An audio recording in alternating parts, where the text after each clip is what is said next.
Well, here we are. It's race 5.10, the 10th race out of 13, Series 5, West London VR. 5 seconds to go, and they're off. This is slightly undulating. The profile at the bottom doesn't quite tell the full story. It certainly sort of drags uphill for quite a while in the early stages. You can just about see that on the profile. As they get away, usual thing, it's very frenetic at the start as the front runners try to tear away and leave people behind. It's forming into a nice little bunch there, and I think you're already beginning to get split. Rafa Nunes perhaps just being the first victim of that little breakaway, not quite on that group. We shall see. It's certainly forming into a bunch of about 20-25 riders at the moment. Now, as I say, the profile down the bottom doesn't tell the full story. You can just about see that they are going to sort of drag uphill for a little while, and it's sort of, the profile goes from green to slightly orangey browny, which suggests that they're going uphill. As I say, this is the length of the uphill. You can see the gradient's only 1.1%, but when you're absolutely sprinting at full pelt, as it goes up to 3.8% on one of these little ramps here, this is out in Greenford. This race actually starts from the outside the Brompton factory, where they make the folding bikes, and it sort of turns left out of the factory and goes up a hill for most of the way, and it sort of undulates the rest of the way. So, as I say, you can probably see that it's not dead flat at the bottom, and it undulates in real life probably a little bit more than showing here, and you would feel that more under the pressure of a full-on road race. And don't forget, these 16-kilometre West London VR races are done at full speed, so they're quite attritional, and what you see is people breaking off into smaller pelotons behind. We think this one will break up quite a lot because of the undulations, and as I say, that isn't fully clear from the profile at the bottom, but we think that's what might happen. And the trick, if you want to do anything in this race, is to stay at the front. Now, just a quick reminder of who's where. Wouter Clays, Ned Bowen, Nick Greenhalgh, James Melville and Tom Gates, the top 5 in the men's league. Jessica Wright, Daniel Gold, Ellen Lockett and Wendy Gallagher, who hasn't raced recently, or Norris Griselda, but those at the top of the pile on the ladies league. And don't forget, Moon Riders leading the teams classification. Now, it is quite open at the top of the teams classification, and I think as we go into the final 3 races, you'll see these teams loading up their best riders to score points. But with 3 to go, I think it's still much more of a general classification thing. Wouter Clay's the man to beat at the moment. Doug Hart's been putting in some great performances lately, so we'll see what he can do. I don't think Nick Greenhalgh is here, and I'm not sure why. Maybe he's away or something like that. But we are in the holiday season. Numbers a little bit down, only 52 in this race, but nevertheless a healthy turnout for a summer's evening. And as I say, in the holiday season as well. August very much a holiday month. As you can see, Doug Hart, who I just mentioned, just ahead of Kurt Pedersen there, Tom Cook for 3R. Also in there, and Gurgel is up there. James Melville, Wouter Clays, Mark Rowbottom for Ratio, in the absence of Nick Greenhalgh, but Nick Greenhalgh very much a talisman for Ratio racing usually. Just a reminder, Series 6 starts in October, and that will be another 13 races through to March, so a little bit of advertising for you there. So we go back to it, and it's Rasmus Feldball off the front. Now, he likes doing this sort of thing. Jurgen van Beurs just behind him. Doug Hart in there still. These are the names you'd expect to see. You can see this attritional effect here. When the riders put on a bit of pressure, it drags it out, it splits it out, and somebody somewhere just finds they miss one of these little things. A little gap appears and they can't get back on, and it thins and thins these groups. Jurgen van Beurs, the other Ratio Racing rider in there. Perhaps we don't see Jurgen riding that often. Perhaps he's very much in there for Nick Greenhalgh, and this is probably pre-arranged. And the teams will, of course, do this. They will, of course, do this in these races to make sure they put a good team performance in. Ratio Racing very much in the mix, of course. Who else have we got in the mix here? We keep seeing Doug Hart We've got Ned Bowen's in there, of course. Ned Bowen, former champion of this series. Not having his best series this time round, but he's one of the big guns. Thomas Poniatowski is also in there. Another one of our regular riders you'd expect to see. Of course, Alistair McAlpine and James Melville for Glasgow United. They're in the GCN red, black and white kit there, so look out for them. They're always there or thereabouts. David Oliver, I see. Tobias Bjork riding in the West London colours from Sweden, of course. And Mitch Ide is in there with the Japanese flag, I think that might be. Paul Pudel from Germany. And what else have we got in here? To see you, Albano Silva, Andy Beale in there from Ealing. So Mitch Addy we've mentioned, haven't we? Oystenson, Albano Silva, I think myself, Gordon Jackson in there as well. Mike Wareham, of course, from Moon Riders. So these are the people to look for. Now we've got a little bit of a split, perhaps cropping up now. 22. You can see Albano Silva and Jan Janssens just falling off the back of the group there. And it's very attritional. You can see this is not a tight peloton. Thomas Bjork now perhaps the next victim falling off there. That little gap appears. It's very, very hard to get back on when this happens. You spend an immense amount of effort, and you can see Paul Budell there at 31st now out of that group. So the gap is appearing at around what I was going to say, David Buckley. Well, we're going back through the groups now. So we're having a look. Rafa Nunes in there with Harry Smits, Mitch Ade. This is a little group, and behind them, Shields and Walters. Now, these guys on their own in no man's land, they'd be better off grouping up. Tom Alsop there, also a rider that's clearly sort of fallen out of a group. These guys need to regroup and work together. Now, here's an interesting one. We have Gilmore Duran and Danielle Gaunt, and Danielle Gaunt could be leading the ladies' race here in 42nd position out of 52 riders. Not a bad place to be, and she's got a nice little group. This is how to do it. And remember, the more women between her and it's Gail Robinson in 45th, so she's got 3 places on Gail, the reigning champion for Twickenham CC, but she again has got a wheel to sit on, and this is good stuff. You can use the men in the men's race to gain places, as Lisa Snell is here at CM Bot. I think that might actually be the VCN bot that's filming this for VCN, so she's probably getting a free ride off a bot there, but nevertheless, it all counts. Jessica Wright is not far off Lisa Snell. Teammates, maybe they can get together and we can have a little. Oh no, what's happened here? Maria Witsky from Puerto Rico completely stopped. There's something wrong there, and I'm looking at the side, and it looks like Jose Espinosa is also stopped. Now they live in the same house, and they've both stopped, and that suggests to me that there's some sort of outage or network breakage in there that has hit them both, because it's not just one of them, they have both stopped. This is bad news for the Puerto Ricans. Jessica Wright just catching up with Lisa Snell there. This will be interesting if these two can get together and work together. Lisa using the bot at the moment. As I say, I think that's Riley Harvey and VCN, I'm guessing. I know Riley mentioned that he might be streaming this tonight, so I'm guessing that is what it is. Gail Robinson as well, using that wheel there very, very efficiently.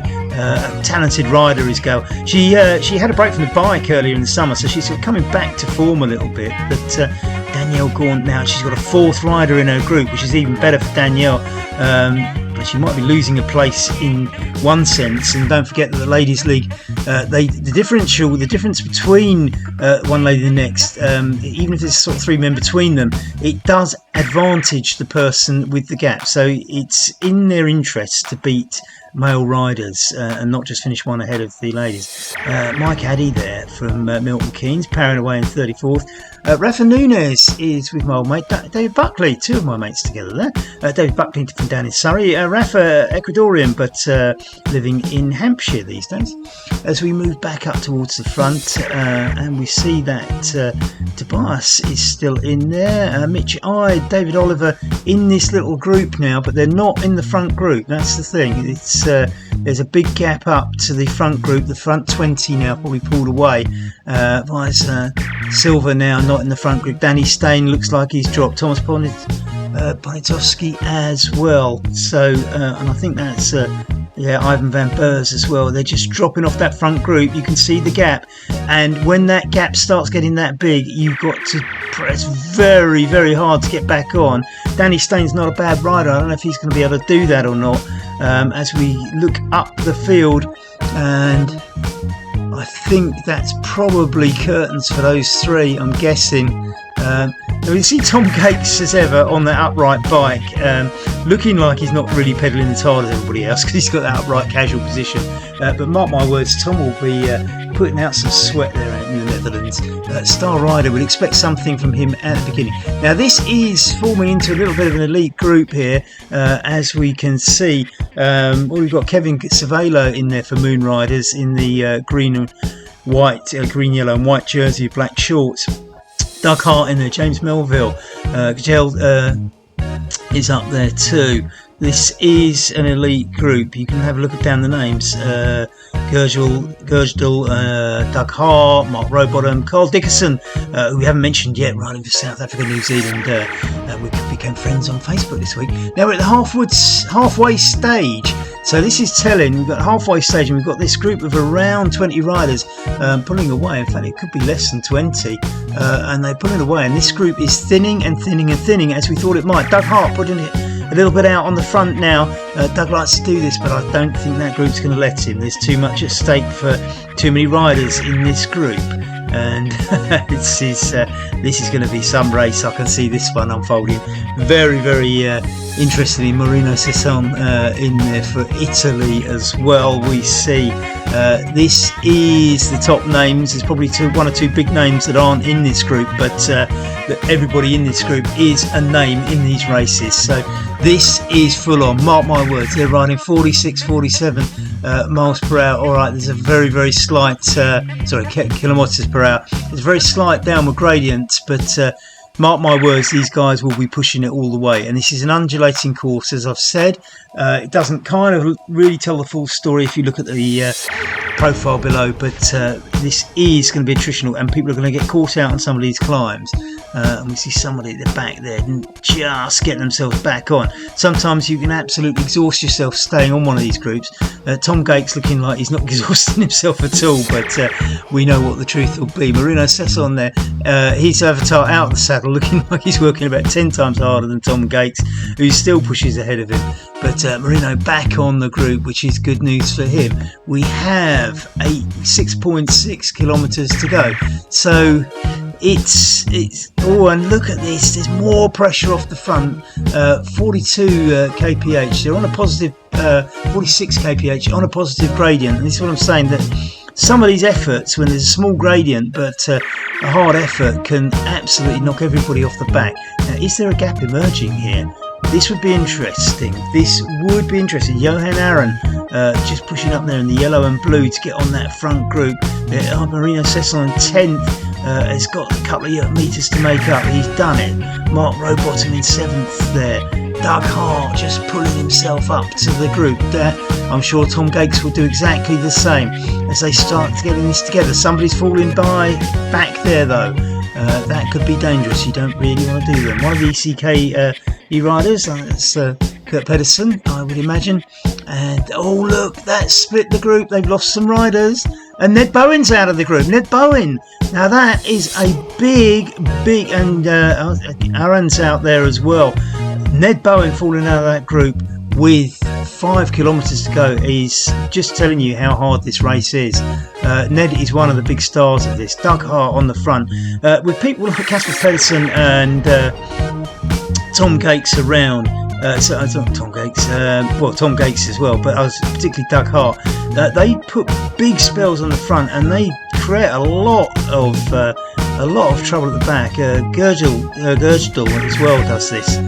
They are strong riders. Gurgedal rides on NZ Bro, is Norwegian, so I assume she's Norwegian who lives in New Zealand rather than rides internationally. But I could be wrong. He's well off the front at the moment, actually, though, isn't he? He's creating a little bit of a gap, and I don't know whether they're going to sort of let them get away with this. I wouldn't imagine they'll stay out there, not with 5 kilometres to go. 3 riders breaking over to them. Johan Aaron now trying to bridge that gap as well. but this isn't a big peloton push to get it all back together. It's turning into a little bit of a line as they're trying to bridge the gap, and it looks like it's coming back together again. There's 5 riders out the front now, with Doug Hart leading the chase for the peloton, and the gap is now it's comfortable for the peloton, but they don't want to leave that too long with 4 kilometres to go. In fact, I think that gap is probably widening a little bit. They need to be careful here. There needs to be a concerted effort. We see the 2 Glasgow United riders in there, with Kevin Cervelo in the Moon Riders kit, Mark Robot and Verasio riders. They've let that gap drift out. That is getting big now. That is now a 50-60 metre gap, and you really don't want that with 4.4 kilometres to go. Doug Hart, who's a strong rider, is leading off the front, but he's not going to do all the work on his own, I would imagine. Johan Aaron just struggling to keep on the 5 with the other 5 here, and this is quite an elite little group. Gergedal, Clays, Marino Sesson and Jan Vanna in there, and Rasmus Fedball. So that is quite an elite group, and it's without the Clays pushing off the front. You can see the damage being done, and that gap is now out to 80 metres. So there's 6 away with 80 metres to go and only 3.8 kilometres to go. This is unusual. Usually the peloton will not let this happen. So this is savour these moments. This is an interesting race because we've got some big names like Doug Hart now caught in the second group. Will they work together, or will they let somebody else try and bridge this gap? This gap is getting bigger and bigger. It's nearly up to 100 metres. This is absolutely massive. This doesn't usually happen in these short races, and the pressure on the front is hitting Jan Vanna. There's no, and Jan Vanna's riding for No Pins 3R, which are a big team in e-racing. Gergedal for NZ Pro. NZ Pro, really strong team from New Zealand. Not too many of their riders here tonight, but when they're out in force, they're to be reckoned with. And this is Rasmus Feldball is the ECKD. Rasmus pushing off the front now. He likes to do this. He's taking a chance. 3 to go. Could work. Wouter Clays is not going to let that happen. Gergedal, I would expect, will chase as well. Jan Vanna, Belgium, and Marino Sesson.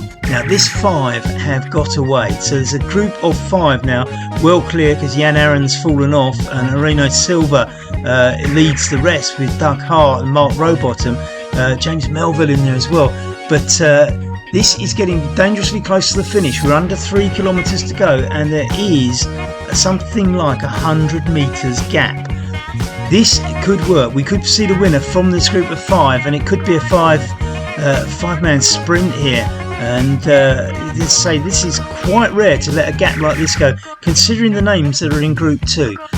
Will they play cat and mouse with each other, or will they all just go for it, knowing that the chance of getting 5th is well worth burning yourself a little bit for, because if the peloton catches up, that 5th could turn into 15th. We shall see. What is the gap? It's coming down a little bit. They're beginning to catch now.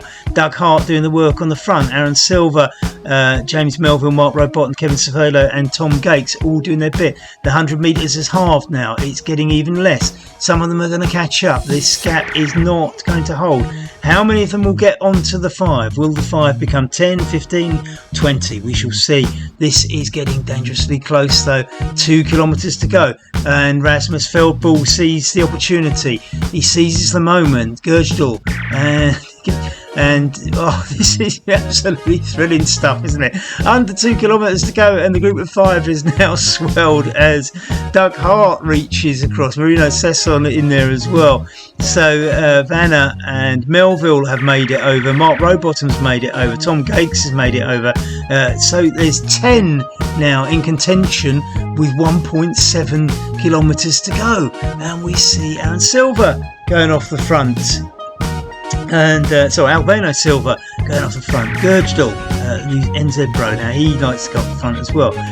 Mark Rowbottom not quite on it, didn't quite stay with the group, so it's kind of split down a little bit now to probably 8 now, with Vanna in 7th place. So we're down to 8. We went from 5 to 10 to 8.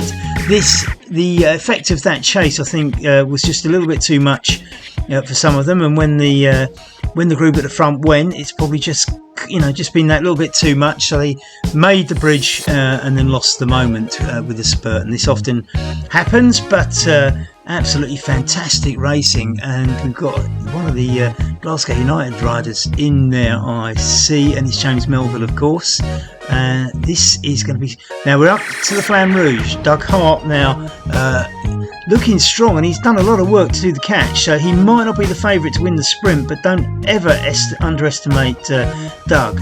Gurgedal for NZ Bro, Rasmus Feldball. Rasmus is most likely to go for an early break, I would guess. I think Wouter Clays will probably look at 100 to 200 metres, maybe to do a sprint, so he'll probably sit on the wheels. I'm not sure what else I can predict from the others, so we just don't know how tired they are, because this has been an attritional race. This has been hard. 46 kph. We've seen faster, but this is an undulating course as they come up to 500 metres to go. Absolutely thrilling stuff, and there's probably now only 7 of them in it. And everybody's putting pressure on the front. He's up to 50k, over 50 kph now as they do the sprint. Wouter Clay's a little bit off the back of Gurgedal and Feldball, but Wouter Clays has gone for it. 200 metres to go, and this is the sort of territory where he likes to do one of these. Out of the saddle, absolutely pushing it. Wouter Clays is not going to be contested. He's got 90 metres to go. I don't think they're going to catch him, but they're trying. They're not giving up. Rasmus Feldball certainly on the chase, and Marino Sesson, but they don't quite make it. Marino Sesson taking second place. I'm assuming that Feldball was second, but it might have been Gurgedal with Albano Selva in there as well. Well done. That was an absolutely fantastic finish. James Melville rolling in 8th, one of the stronger riders, been around on the scene since day one, one of the favourites in the pack there. Tom Gates will be very disappointed that he didn't quite stay on that group, but nevertheless, 9th place is a decent point haul at 91 points, the winner getting 100 of course. So well done, absolutely thrilling racing. Kevin Cervelo, and you can see the effect on this. You look at Mark Rowbottom and Kevin Cervelo, there's no sprint between the two, it's just, you know, everybody's just hanging on to get over the line. Although we might have a sprint here, Aston McAlpine and Jan Aaron, but Aaron just holding on. Alistair not being able to catch him. Carl Dickerson for South Africa, New Zealand, 14th. Coming in 1s and 2s. This is unusual, and I think it just shows the effects of the undulations in that race and the power of the people at the front. Kurt Pedersen, 15th, another one of the ECKD riders, the E-Cycling Club of Denmark. Tom Cook for 3R, two of the 3, one of the other 3R no pins riders today. They're a top team in e-racing, of course, just coming in there, taking 16th spot. Jurgen van Beurs, Ratio Racing, 17th, again solo rider. Everybody just strung out in the effect of this. Ned Bowen 18th, and it's not often you're ever going to hear anybody say Ned Bowen 18th. Ivan van Beurs, he's a brother of Jurgen's, I understand it. Thomas Poniatowski might actually go. He's going to. I think Thomas. I think Thomas is. He's going to actually. Poniatowski's going to actually have a go here, isn't there? It's 150 metres to go. You see, he's sitting on the wheel, and he's out of the saddle, and there he goes. And Ivan, just nothing left in the tank, lets Thomas go. Well done, Thomas. Great sprint, sat on the wheels. I think you saw that one coming though, didn't you? That was Danny Stain rolling in 21st, another South Africa, New Zealand rider. Well done, Danny. David Oliver, NZ Pro, another one of their riders, strong team. It looks like a little clutch behind. David Oliver's just going to lose out a little bit there to Jan Janssens. Maybe not, actually. He's holding on. No.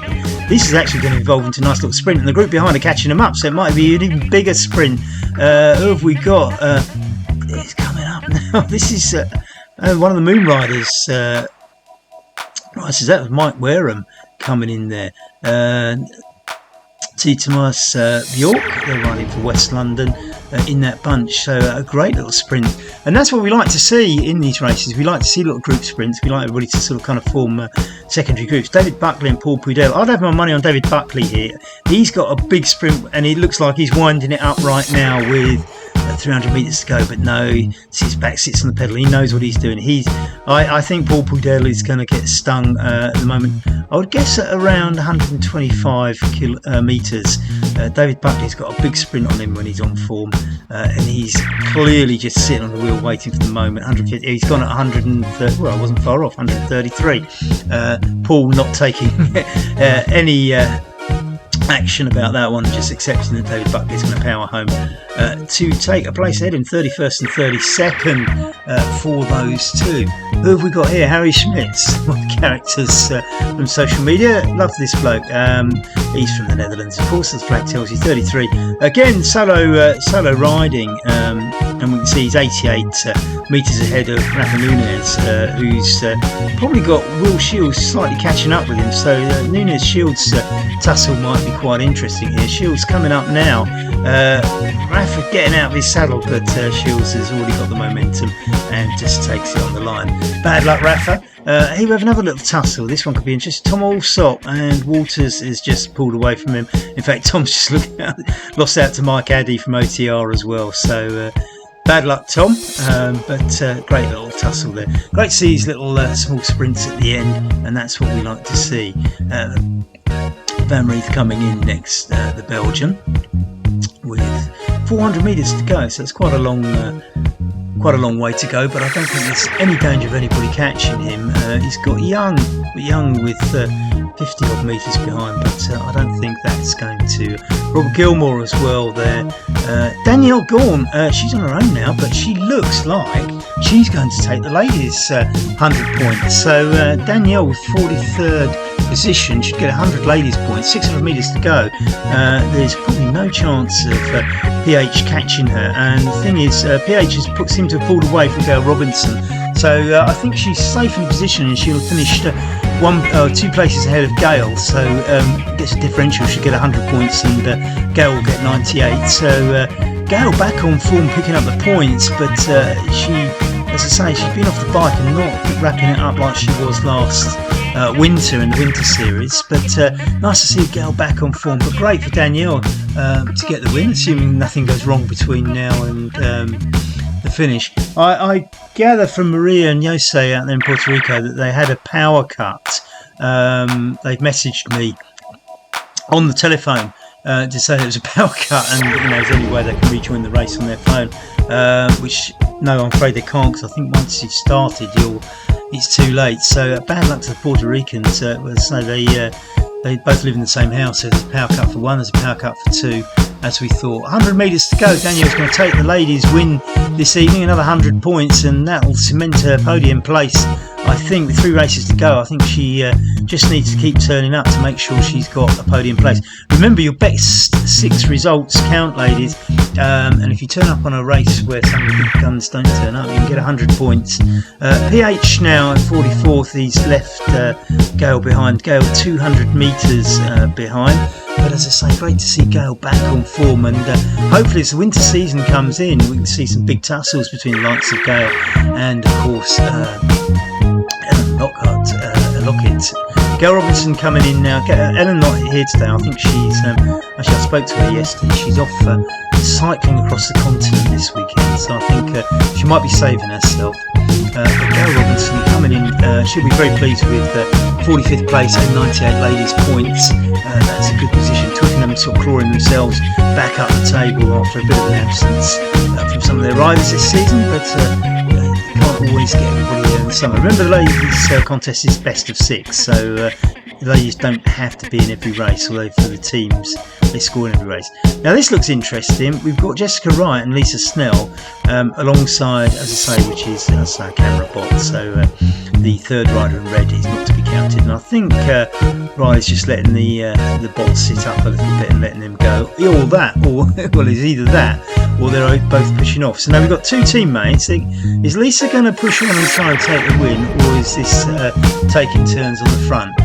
Lisa taking a shot. Well, whatever it was, Jessica's not having any of it, and she's gone back on the front. They've got some way to go, but this will be quite interesting. They are teammates, but of course they'll both want the extra point from finishing ahead of the other. And of course, there's a little bit of bragging rights, and the West London ladies have their own little WhatsApp group where they all, both congratulate each other and commiserate with each other, depending on what's happened. So this little tussle now, will it be Lisa or will it be Jessica? I'm sure both of them are absolutely relishing this little tussle. They are good friends, of course, and Gail Robinson saying that. Thanks, Dave. Another tough one. Well, actually, Gail lives out in Wales, so I should imagine she's got some fine hills to test herself on. So I think by the winter series, we'll probably see her back in prime form. As I say, her and Ellen Lockett could be a very interesting battle over the winter series, which starts, of course, in mid-October, the 12th of October. I think there was the unashamed advert halfway through the race. So we've got one. We're just about to go through the Flamme Rouge. These two not quite playing cat and mouse as we go through the Flamme Rouge just now. There it is. So 1 kilometre to go. Neither's going to, I think, burn themselves out. They'll just see what the other does, and I think they'll both be comfortable sitting there at a comfortable pace till maybe the last 150 metres. We shall see. Which one could do this? I don't know. I think they will both probably be eyeing up the prize here and seeing what can happen. I don't think either really knows what to expect from the other, to be honest, despite being teammates. So it would be very, very interesting to hear their thoughts right now, and it'd make the commentary much easier for me because I'd let their thoughts dominate the sound waves. 700 metres to go. Jessica doing the work on the front. I don't think they're absolutely pushing it. I think they're probably, there's no danger of anybody catching them, I don't think, because the one rider behind them is a long way off. And I think it's just one of those things where they're just going to wait to that last couple of 100 metres, look around and have a think, and probably maybe somebody might have a little prod but timing it right is the thing. I mean, you could sit there. If you sit there till 50 metres to go and the other one sort of comes from behind, as you see in track cycling, of course, and road sprints as well. But you don't really want to be sitting on the front being too casual if somebody sort of jumps past you. So if you're on the front, you probably have to go earlier than the person on the back, right? But we shall see. Down to 360 metres to go. Here we are. Lisa's gonna give it a little prod, maybe, or maybe she's taking a turn to the front. Jessica reacts. Jessica goes for it. I think she might have gone a bit too early at 270 metres. She's created a little bit of a gap. She might be enough, but it's a long way to sustain that. What's Lisa going to do about it? She's fighting back. I think that gap's closing down again. Lisa is going to close the gap. It hasn't worked yet as we get down to 100 metres to go, though. So who's got the strongest legs? Lisa's just done the work catching up, and she's going to go past. Lisa out the saddle, absolutely puts the pressure on in the last 50 metres, coming back from behind to take the win. Nice little sprint there, girls. Absolutely loved that. Well done to both of you. Which leaves one rider on the road, and another great race, another great win for Outta Clays, and we shall see what happens next. 3 races to go. I think the ladies' championship is going to be absolutely blinding. I think Ellen Lockett needs to do 2 more races, and if she can win 2 more races, maybe she can overhaul Daniel and Jessica. But if Daniel and Jessica now cementing their position at the top of the ratings for the Ladies League, and I think West London Cycling now have dominated enough races between them in the Ladies League to win. The Men's League remains absolutely wide open. You can pick up all the rankings on www.westlondoncycling.com. And there's the only one that sort of doesn't, we have to tweak a little bit because of the special rules, is the Ladies League, but we do publish it on the website anyway. There's a web page on there with all the rankings. So finally we get to see Mr. van der Laan from the Netherlands just finish off the race and take what has he got? He's in 48th place, so 48 out of 52. So the 2 that fell out, of course, the Puerto Ricans, and of course 2 bots in there too. So well done, van der Laan, and thank you very much for racing. Thank you very much for watching. This has been another great West London VR race.